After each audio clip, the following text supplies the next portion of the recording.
샬롬, 행복한 하루가 되시길 바랍니다. 6월 11일 맥체인 성경 읽기 해설을 하도록 하겠습니다.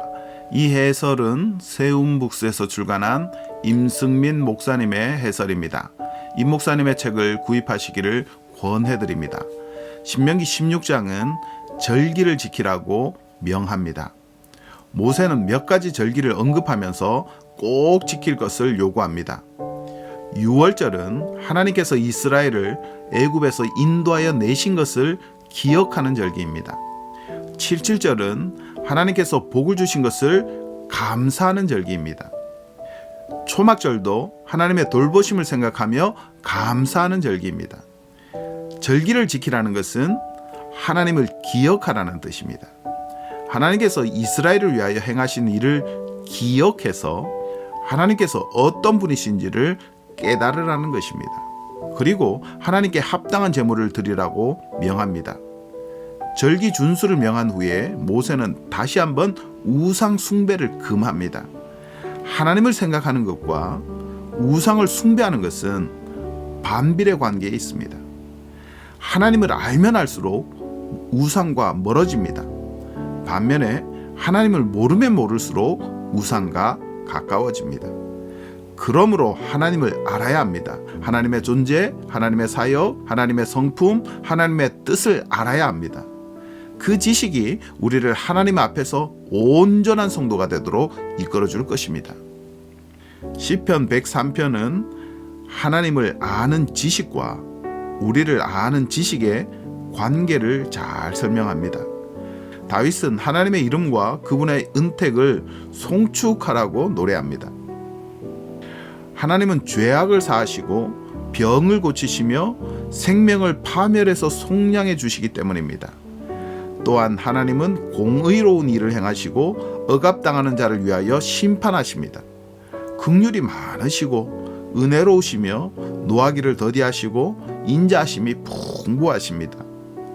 그 하나님을 알면 우리는 우리 자신이 먼지와 같다는 것을 깨닫습니다. 인생이 풀과 같다는 것도 알게 됩니다. 그래서 더욱 하나님을 의지합니다.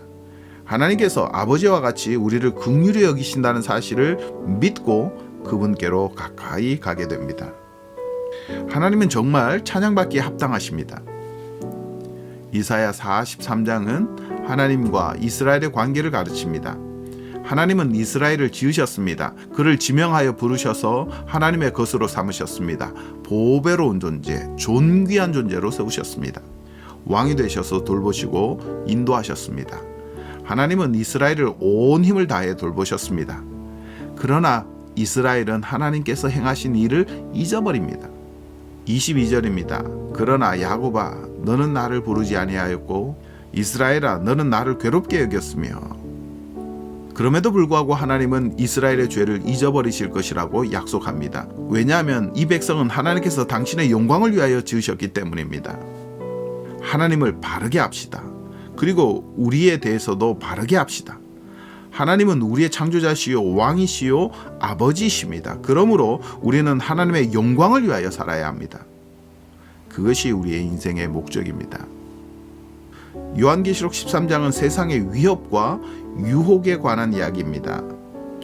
용이 짐승에게 권세를 줍니다. 용은 사탄이고 짐승은 힘이 있는 이 세상을 뜻합니다. 세상은 교회를 대적하고 박해하고 비방합니다.